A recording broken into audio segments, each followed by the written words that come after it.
자, 지금부터 보실 내용은 중국 어선에서 발생한 인도네시아 선원들의 끔찍한 죽음과 인권 침해 실태입니다.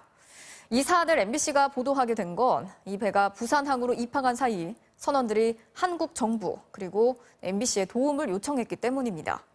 처음에는 그들이 제공한 영상과 증거를 눈으로 보고도 믿을 수 없었고 그 실태를 파악하기도 전에 중국 배는 공해상으로 나갔습니다. 즉각 국제적인 공조 수사가 필요해 보입니다. 고은상 기자의 단독 보도입니다. 지난 3월 30일 서태평양 해상. 한 중국어선 갑판 위에 붉은 천으로 감싼 관 하나가 놓였습니다.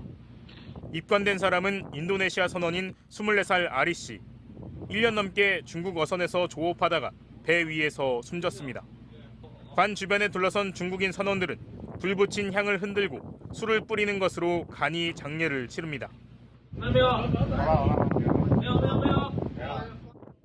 그리고는 관을 들어 그대로 바다에 던져버립니다.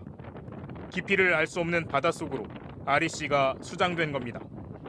아리 씨가 숨지기 전에도 19살 알파타, 24살 세프리 씨가 숨졌고 숨진 그날 모두 수장됐습니다. 숨진 일부 선원의 서약서에는 사망할 경우 화장한 뒤 본국으로 보내주기로 되어 있었습니다. 동료들은 시신이 바다에 버려지리라고는 상상하지 못했습니다. Enggak, Ibu. Dikremasi di tempat terdekat. 동료 선원들은 배 위의 환경이 열악했고 노동 착취도 이어졌다면서 숨진 선원들이 한 달 가까이 질병에 시달리며 고통을 호소했다고 증언했습니다. Awalnya kram, terus dia tahu-tahu kakinya bengkak dan dari kaki itu langsung nyerang ke badan. Dia nyerang ke badan langsung sesak dia, Bu.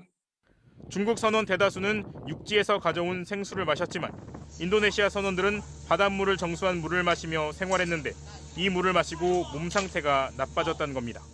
Emang pusing, emang nggak bisa minum air itu sama sekali, Ibu. Pernah juga sampai kayak ada dahak-dahak di sini. 게다가 하루 18시간에 이르는 고된 노동에 시달렸다고 합니다. Waktu kerjanya, Bu, jadi kayak berdiri itu sekitar 30 jam dan setiap 6 jam kan makan ya. Nah, jam makan inilah yang dimanfaatkan kami hanya untuk duduk. 하지만 이들은 노예 같은 환경 속에서 벗어날 수 없었습니다.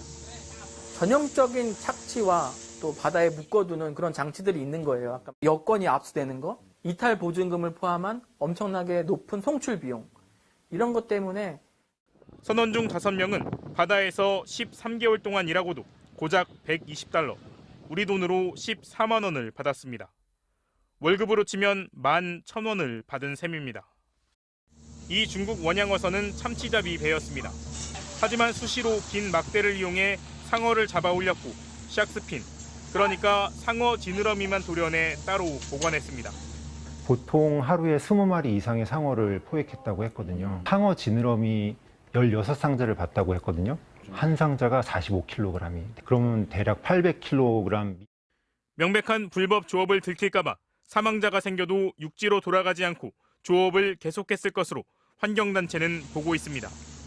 배 안에 너무나 많은 상어 지느러미가 있다 보니까 검색을 받았을 경우에 엄청나게 큰 제재를 받기 때문에 그게 무서워서 안 들어간 걸로. 참다 못한 선원들이 다른 배로 갈아타고 지난 4월 14일 부산항에 도착했지만 열흘간 부산항 앞바다에서 기다려야 했습니다. 그런데 대기하는 동안 한 선원이 가슴 통증을 호소해 급히 부산의 한 병원으로 옮겨졌지만 지난달 27일 숨졌습니다.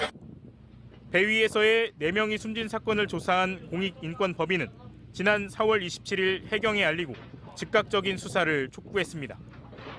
대한민국은 지난 2015년 강제노역과 성착취 등의 인신매매를 막기 위한 국제의정서를 비준했기 때문에 즉시 수사를 할 수 있었습니다.